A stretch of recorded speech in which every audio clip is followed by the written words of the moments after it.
Good morning student, welcome to my YouTube channel PG study classes. और जो आज का जो टॉपिक है हमारे पास वो है बिजनेस इन्वायरमेंट की मोस्ट इंपॉर्टेंट केस स्टडीज। तो ये हमारे पास चैप्टर 3 है हमारा क्लास 12 की बिजनेस स्टडीज का।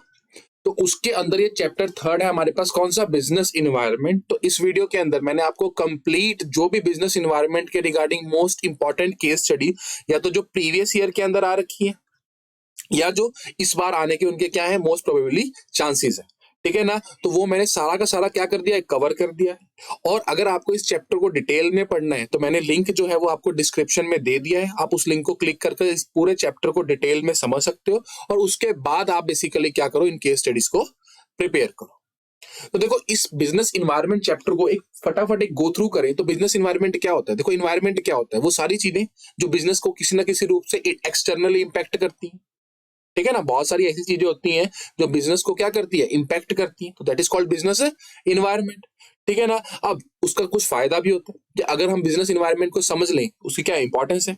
क्या इंपॉर्टेंस होती है कि अर्ली मूवर एडवांटेज मिल जाएगी, हम जल्दी अपनी जो अपने कॉम्पिटिटर्स हैं उनकी बातों को समझ सकते हैं और फिर उस हिसाब से फर्स्ट मूवर एडवांटेज या कोई नई टेक्नोलॉजी आने वाली है उसको पहले ही अंडरस्टैंड करके उसको समझ लें, या हमें पता चलने वाला कि कस्टमर की डिमांड चेंजेस होने वाली है। तो उस हिसाब से अगर बिजनेस इन्वायरमेंट को आप अच्छे से स्टडी करोगे तो आपको ये पता, ये जो आपके पास वार्निंग सिग्नल्स होंगे कि किस चीज की सेल कम हो सकती है या किस चीज की सेल बढ़ सकती है, फ्यूचर में क्या डिमांड होने वाली है, तो वो सिर्फ आप आसपास के इन्वायरमेंट को स्टडी करके ही कर सकते हैं। और ये इन्वायरमेंट सिर्फ और सिर्फ आसपास का ही नहीं होता, बहुत टाइप का होता है। लाइक टेक्नोलॉजिकल इन्वायरमेंट, जिसमें आप टेक्नोलॉजी देखोगे कि टेक्नोलॉजी में क्या चेंजेस है। सोशल इन्वायरमेंट, सोसाइटी के अंदर क्या चेंजेस आ रहे हैं। इकोनॉमिक इन्वायरमेंट, मतलब सारा वो इन्वायरमेंट जिसमें पैसे के रिगार्डिंग बात करेंगे, कोई लोन का इंटरेस्ट रेट बढ़ गया, जीडीपी बढ़ गई देश की, पर कैपिटा इनकम बढ़ गई, ठीक है ना। या हम लीगल इन्वायरमेंट, सरकार ने कोई कानून पास कर दिया, क्योंकि वो भी आपको बिजनेस को किसी ना किसी रूप से क्या करेगा, इंपैक्ट करेगा। या हम बोले पॉलिटिकल, गवर्नमेंट चेंज होगी, उसके क्या व्यू पॉइंट है नए बिजनेस के लिए, वो सारा कुछ आपके बिजनेस को क्या करेगा, इंपैक्ट करेगा। तो इसलिए बिजनेस इन्वायरमेंट को स्टडी करना क्या है, बहुत ज्यादा जरूरी है। तो डिटेल के अंदर वो चैप्टर आप लिंक में जाकर देख सकते हो। और आज हम शुरू करते हैं इसकी इंपॉर्टेंट केस स्टडीज। चलो, तो सबसे पहले हमारे पास क्या केस स्टडी है कि it is interesting to know that menu items of multinational food chains are customized to suit the journal plates of the local people in the region. मतलब ये इंटरेस्टिंग है, जानकर हमें ये बात इंटरेस्टिंग लगती है कि जो एक मल्टीनेशनल फूड चेन है ना, वो अपने मेन्यू को, मेन्यू मतलब जिसके अंदर उन्होंने डिशेस के बारे में लिखा होता है कि कौन सी डिश है, उसको वो चेंज कर देती है according to the local people. जिस हिसाब से लोग होते हैं उस हिसाब से चेंज कर देते हैं। तो when McDonald's started his business in India in the year 1996, the company went through a complete localization, मतलब कंपनी ने एक प्रॉपर लोकल स्ट्रेटेजी अपनाई। McDonald change its product menu to accommodate the vegetable burger. देखो, बाहर तो क्या चलता था, चिकन बर्गर, लेकिन इंडिया के अंदर उन्होंने क्या किया, वेजिटेबल बर्गर को लॉन्च किया, बिकॉज वेजिटेरियन पॉपुलेशन क्या है, ज्यादा है। और उन्होंने अपने स्टोर डिजाइन को भी क्या किया, अल्टर किया, even reduce the product price by close to 50%। 15% price को भी क्या कर दिया, कम कर दिया। और Mc aloo tikki burger is not available in anywhere but in Indian outlets of McDonald, ठीक है ना। तो ये किस फीचर ऑफ बिजनेस इन्वायरमेंट की बात कर रहे हैं। देखो, बिजनेस इन्वायरमेंट क्यों, अब मैकडोनल्ड ने क्या किया, मैकडोनल्ड को बिजनेस करना था इंडिया में, तो उन्होंने उसके इन्वायरमेंट को देखा, मतलब आसपास के लोगों को, सोसाइटी को देखा और उस हिसाब से हमने प्रोडक्ट को क्या किया, डिजाइन किया। तो ये किस फीचर के बारे में बात कर रहे हैं, मतलब बिजनेस इन्वायरमेंट के किस फीचर के बारे में बात कर रहे हैं, ये बात कर रहा है हमारा रिलेटिविटी प्रिंसिपल। कौन सा फीचर है, रिलेटिविटी फीचर। देखो, रिलेटिविटी क्या बोलती है, रिलेटिविटी बोलती है कि जो बिजनेस इन्वायरमेंट है ना, वो हर एरिया का, हर रीजन का क्या है, डिफरेंट है। यानी कि अगर हम बात करें कि इंडिया के अंदर साड़ी चलती है लेकिन अमेरिका के अंदर साड़ी नहीं चलती, या इंडिया के अंदर वेजिटेरियन खाना बहुत है बट फॉरेन के अंदर शायद वेजिटेरियन खाना नहीं है, ठीक है ना। इंडिया का मौसम, तो रिलेटिविटी प्रिंसिपल क्या बोलता है, बिजनेस फीचर क्या बोलता है बिजनेस इन्वायरमेंट का, कि जो चीजें एक पर्टिकुलर एरिया को इंपैक्ट कर रही है शायद वो दूसरे एरिया को इंपैक्ट नहीं कर रही। तो इसके अंदर जो ये केस स्टडी थी, इसके अंदर किस फीचर की बात की गई है, रिलेटिविटी, कि अपने हिसाब से, एरिया के हिसाब से अपने आप को क्या कर लेना, चेंज कर ला। यही हमें कौन बताता है, बिजनेस इन्वायरमेंट बताता है। देखो, अनसर्टेनिटीज क्या होती है, अनसर्टेनिटीज होती है कि जब बिजनेस इन्वायरमेंट क्या अनसर्टेनिटी, तो ये कुछ भी अचानक से हो सकता है, जितना मर्जी आपने पढ़ा हो, लेकिन कुछ भी हो सकता है। अचानक से कोविड-19 आ सकता है, रशिया यूक्रेन की वॉर हो सकती है, ठीक है। और इंटर रिलेटेड है, मतलब एक चीज दूसरे के ऊपर क्या है, डिपेंडेंट होती है। अगर लोग बहुत ज्यादा हेल्थ के प्रति कॉन्शियस हैं, तो ऑटोमेटिकली ऑर्गेनिक फूड्स की डिमांड बढ़ जाएगी। तो बोथ आर इंटर रिलेटेड। तो ये भी बिजनेस इन्वायरमेंट का क्या है, फीचर है। तो इसमें हमने किस फीचर की बात करी है, इसमें इस केस स्टडी में हमने बात करी है रिलेटिविटी, मतलब हर एरिया का जो बिजनेस इन्वायरमेंट है वो क्या है, डिफरेंट है। तो बिजनेस इन्वायरमेंट मतलब क्या, वो इन्वायरमेंट जो बिजनेस को इंपैक्ट करता है और उसके कुछ फीचर्स है, मतलब उसके कुछ कैरेक्टरिस्टिक्स है कि कैसा इन्वायरमेंट होता है। वो क्या होता है, रिलेटिविटी होती है उसमें, अनसर्टेन होता है, इंटर रिलेट होता है, ठीक है ना। तो इस क्वेश्चन में क्या था, रिलेटिविटी था। चलो नेक्स्ट देखते हैं। India's retail sector has been undergoing structural changes, मतलब रिटेल सेक्टर क्या हो गया, चेंज हो गया पिछले 2 सालों से। On one hand, the mall culture has gradually become a way of life, especially in the metros and mini metro cities के अंदर माल कल्चर चल गया और mall culture. And on the other hand there is an accelerated growth in e business, मतलब online business में बहुत ज्यादा growth क्या होगी, बढ़ गई। As customer also prefer to buy product and service through internet, telephone and television. उसके थ्रू बहुत सारा आपने देखा होगा, इंटरनेट बहुत ज्यादा लोग क्या कर रहे हैं, ऑनलाइन शॉपिंग कर रहे हैं। ये छोटी सिटीज में हो रहा है, क्योंकि बड़ी सिटीज में क्या है, मॉल कल्चर है, तो वहां पर मॉल के अंदर लोग जा रहे हैं। छोटी सिटीज में लोग क्या कर रहे हैं, इंटरनेट के ऊपर जा रहे हैं। However operating in either of the segment is marketed by the presence of strong competitors, मतलब दोनों सेगमेंट के अंदर अगर ऑपरेट करना है तो कॉम्पिटिटर्स क्या है, स्ट्रॉन्ग कॉम्पिटिटर्स है। तो identify the components of specific force and journal forces being discuss. तो देखो स्पेसिफिक फोर्सेस क्या होती है, स्पेसिफिक फोर्सेस वो फोर्सेस होती हैं जो पर्टिकुलर कुछ बिजनेस, उसी बिजनेस को इंपैक्ट करेगी। और जर्नल फोर्सेस क्या होती हैं, वो फोर्सेस होती हैं जो सारे बिजनेस को इंपैक्ट करेंगी। जैसे फॉर एग्जांपल अब कोविड-19 हुआ, तो वो क्या थी, एक जर्नल फोर्स थी। उसने क्या किया, सारे के सारे बिजनेस को इंपैक्ट किया। लेकिन अगर हम बात करें तो पेट्रोल का प्राइस, या हम बात करें नॉर्मली कि कपड़े का प्राइस थोड़ा सा बढ़ गया, तो वो क्या एक स्पेसिफिक फोर्स है, वो सिर्फ उसी पर्टिकुलर बिजनेस को, कपड़े से रिलेटेड बिजनेस को क्या करेगी, इंपैक्ट करेगी। तो इन्होंने बोला कि इसमें इस पैराग्राफ में आप वो कंपोनेंट ढूंढो जो स्पेसिफिक और जर्नल फोर्सेस के लिए बात कर रहे हैं। देखो स्पेसिफिक फोर्सेस और जर्नल फोर्सेस। अब स्पेसिफिक फोर्सेस क्या होगी हमारे पास कि एक पर्टिकुलर, देखो कौन सा सेक्टर था इंडिया का, रिटेल सेक्टर था, उसके अंदर स्ट्रक्चरल चेंजेस आ गए।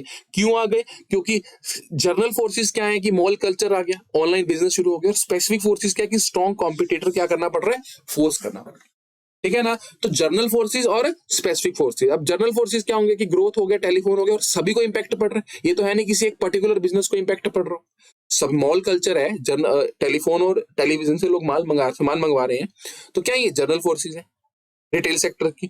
और स्पेसिफिक फोर्सेस क्या होंगे कि उन्हें स्ट्रॉन्ग कॉम्पिटिशन फेस करना पड़ रहा है हर बिजनेस को अपने हिसाब से।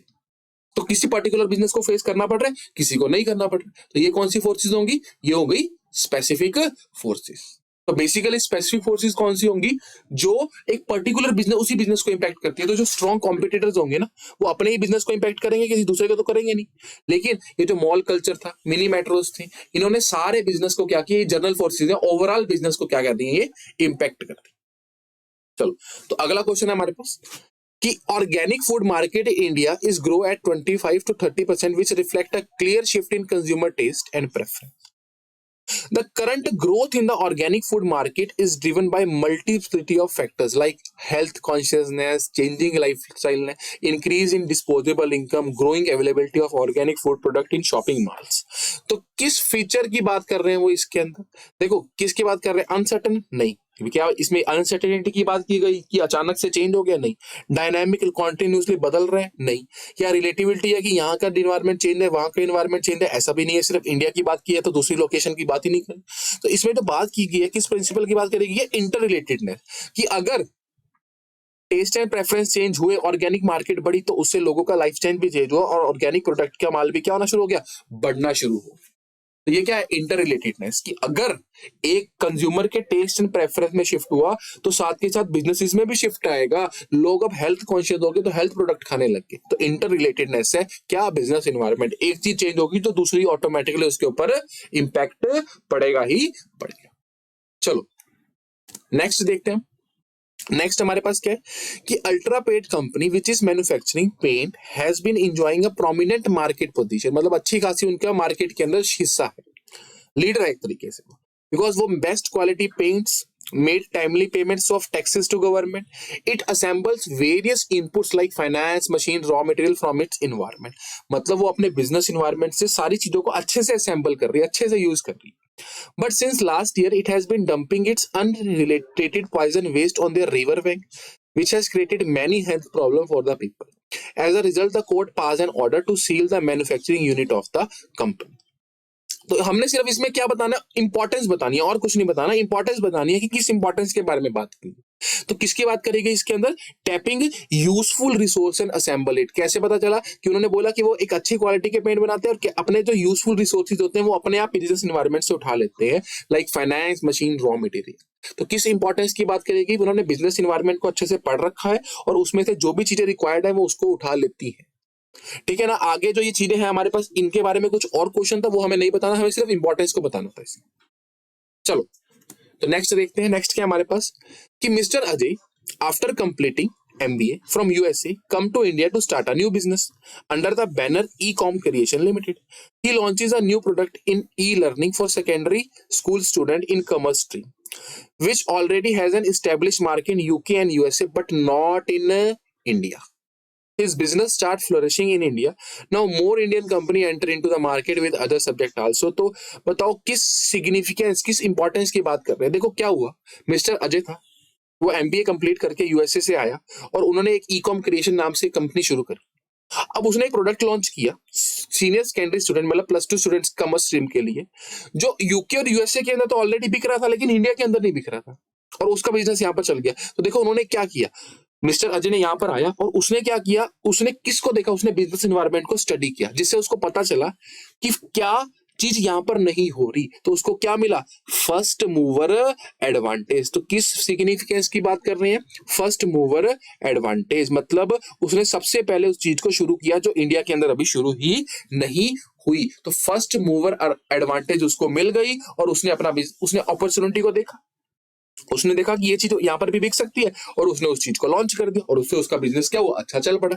तो उसने बिजनेस एनवायरनमेंट को स्टडी किया और उसको किसका फायदा मिला, फर्स्ट मूवर एडवांटेज, यानी कि identify opportunity and first mover advantage उसने किया। उसने अपॉर्चुनिटी देखी और पहली एडवांटेज ली और काम शुरू कर दिया और बिजनेस भी क्या हो गया, चल गया। तो हमने लाइन कहां से पता करा कि उसने देखा USA और UK के अंदर वो चीज नहीं चल रही है तो उसने यहाँ पर अपना बिजनेस लॉन्च कर दिया और चल गया। तो दैट किस फीचर, किस इंपॉर्टेंस को उसने किस समझा, highlight the significance of understanding, मतलब बिजनेस एनवायरनमेंट को पढ़ने से क्या फायदा मिला उसको अपॉर्चुनिटी दिखी और उसने फर्स्ट मूवर एडवांटेज लेके वो काम कर दिया। चलो तो नेक्स्ट देखते हैं। Just after declaration of Lok Sabha election of 2014 result, ठीक है ना, the Bombay stock exchange price indexes rise by 1000 point in a day. किस इन्वायरमेंटल फैक्टर की बात की गई है, लीगल, पॉलिटिकल, सोशल या इकोनॉमिक। देखो क्या हुआ, लोकसभा इलेक्शन 2014 का रिजल्ट आया और बॉम्बे स्टॉक एक्सचेंज क्या हो गया, 1000 पॉइंट से बढ़ गया। देखो किसका इंपैक्ट हुआ, बॉम्बे स्टॉक एक्सचेंज पड़ा। तो किस इन्वायरमेंट की बात की है, इकोनॉमिक इन्वायरमेंट की बात की है। क्यों, क्योंकि इसमें पैसे की बात करती, प्राइस इंडेक्स, शेयर मार्केट बढ़ गई तो मतलब देश की इकोनॉमी स्ट्रांग हुई। किस फैक्टर की बात करी, इकोनॉमी। और उसका कारण क्या था, उसका कारण था पॉलिटिकल फैक्टर। क्या कारण था उसका, पॉलिटिकल फैक्टर, क्योंकि लोकसभा के इलेक्शन जीते, रिजल्ट आया जिससे इकोनॉमिक मार्केट क्या हुई, ग्रोथ हुई। तो दो फैक्टर्स की बात हुई है इसमें, एक तो पॉलिटिकल, एक इकोनॉमिक। पॉलिटिकल कब हुआ, जब लोकसभा के इलेक्शन डिक्लेयर, रिजल्ट आया, दैट इज कॉल्ड पॉलिटिकल। और इकोनॉमिक क्या हुआ, शेयर मार्केट ने ग्रोथ करी, मतलब पैसा बना, लोगों को कमाई कर, इनकम बनी, ठीक है ना। तो इकोनॉमी क्या करी, तो इसमें किसकी बात करी गई है, इकोनॉमिक डायमेंशंस या इकोनॉमिक फैक्टर्स की। चलो उससे अगले बात करें हम, क्या है हमारे पास कि Philip, a company manufacturing light bulb, incurred heavy expenditure on scientific research and development and discovered a technology that made it possible to produce an energy efficient light bulb that lasts at least 20 times as long as standard bulb, और जिसके उसकी company को profit हो। Identify and state the dimension of business environment mention, मतलब business environment की कौन सी dimension, क्योंकि हमें पता है बिजनेस एनवायरनमेंट सिर्फ एक चीज को देखना नहीं होता, उसमें बहुत सारी डायमेंशन होती है, legal, political, social, economic and technological. तो इसमें उन्होंने किस चीज को स्टडी किया, इसमें उन्होंने बिजनेस एनवायरनमेंट की टेक्नोलॉजिकल इन्वायरमेंट को स्टडी किया। किसको, टेक्नोलॉजिकल इन्वायरमेंट या टेक्नोलॉजिकल बिजनेस एनवायरनमेंट की टेक्नोलॉजी वाली डायमेंशन को स्टडी किया और जिसमें उन्होंने टेक्नोलॉजी बनाई जिससे प्रॉफिट कमाया। चलो तो बिजनेस एनवायरनमेंट अकेला एक चीज को देखना नहीं होता, पांचों डायमेंशंस को अच्छे से स्टडी करना जिससे आपको फायदा मिलेगा। चलो तो इसमें क्या था, टेक्नोलॉजिकल। चलो अगली केस स्टडी हमारे पास क्या है कि accent electronic limited was operating it business in Malaysia.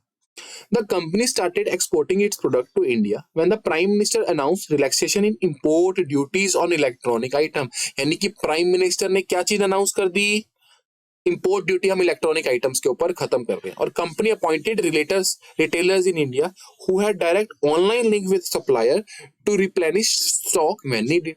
तो identify and explain the dimensions. कौन सी डायमेंशंस बिजनेस एनवायरनमेंट की इसमें डिस्कस की गई. देखो सबसे पहले तो क्या हुआ, प्राइम मिनिस्टर जो थे ना उन्होंने इंपोर्ट ड्यूटी कम कर दी. तो प्राइम मिनिस्टर ने इंपोर्ट ड्यूटी कम कर दी, मतलब ये कौन सी डायमेंशन थी? पॉलिटिकल. यानी कि पॉलिटिकल विल है बिजनेस को बढ़ाना. तो किस डायमेंशन की बात करिए? पॉलिटिकल. अब बच्चे कंफ्यूज होते हैं लीगल. देखो लीगल मतलब क्या होता है? कानून. कि अगर कोई लॉ बन गया, इसमें लॉ नहीं बनाया गया, कोई भी लॉ की बात नहीं करेगी, इसमें सिर्फ एक पॉलिटिकल विल दिखाई गई. वहां के प्राइम मिनिस्टर ने अनाउंस कर दिया कि हम इंपोर्ट ड्यूटी खत्म कर रहे हैं. अब ये तो पॉलिटिकल हो गया. और दूसरा, कंपनी ने अपॉइंट किए रिटेलर्स जिसका डायरेक्ट ऑनलाइन लिंक था. मतलब किसको? टेक्नोलॉजी भी दी उनको. तभी बिजनेस क्या हुआ? ग्रोथ किया. तो इस लाइन से हमें क्या पता चला? Technological environment. और इससे क्या पता चला? Political environment. की पॉलिटिकल डायमेंशन ने ग्रोथ करी और टेक्नोलॉजी भी उसके हिसाब से हमने उनको प्रोवाइड कर दी. चलो, as per the direction issued by the Supreme Court the government passed an order to ban the sale of tobacco product within the area of 200 meters of all education institutions because its consumption is injurious to health. तो ये कौन सा है? देखो order किसने पास किया? Government ने. लेकिन उसको डायरेक्शन किसने दी थी? सुप्रीम कोर्ट ने. तो एक तरीके से एक लॉ बना दिया ना, तो that is called legal, not political. अगर यहाँ पर लिखा होता कि प्राइम मिनिस्टर ने बोला है या किसी एमपी एमएलए ने बोला है या गवर्नमेंट ने खुद विल लिया है, तो क्या होता है? ये पॉलिटिकल. की पॉलिटिकल सरकार चाहती है, लेकिन अब सरकार नहीं चाहती, उसको सुप्रीम कोर्ट ने डायरेक्शंस दिए, मतलब एक लीगल ऑर्डर पास किए.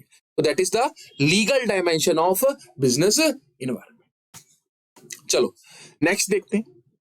After winning the election, prime minister Mr Narendra Modi launch a campaign of Swachh Bharat and invited various celebrity to part of this अभियान.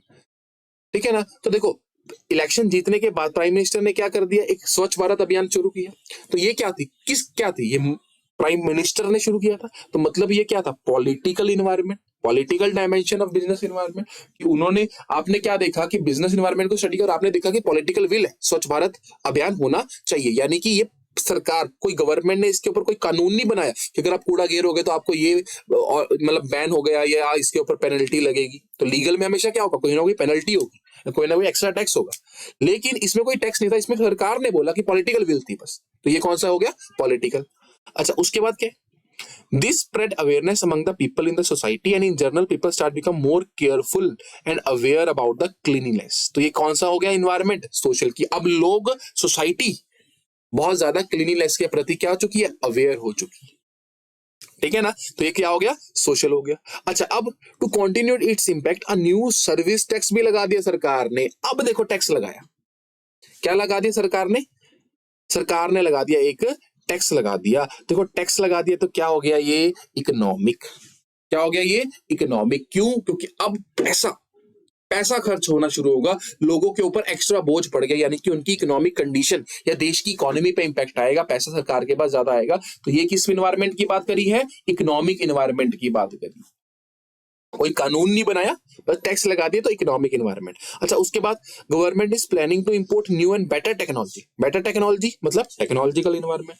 तो इस लाइनों के हम हिसाब से हमें क्या पता चला? हमारे पास कितने इन्वायरमेंट थे? 4 इन्वायरमेंट थे. कौन से? Political, social, economic and technological. चलो, तो ये तो था हमारे पास सारी इस चैप्टर की केस स्टडीज. तो कंप्लीट केस स्टडीज मैंने आपको करवा दी. इसमें तो कुछ प्रीवियस ईयर में आ रखी है और कुछ अगले बार के आने में क्या है? चांसेस है. तो अगर आपको डिटेल में चैप्टर को पढ़ना है तो मैंने लिंक डिस्क्रिप्शन में डाल दिया, आप जाकर क्या कर सकते हो? चेक कर सकते हो. Thank you.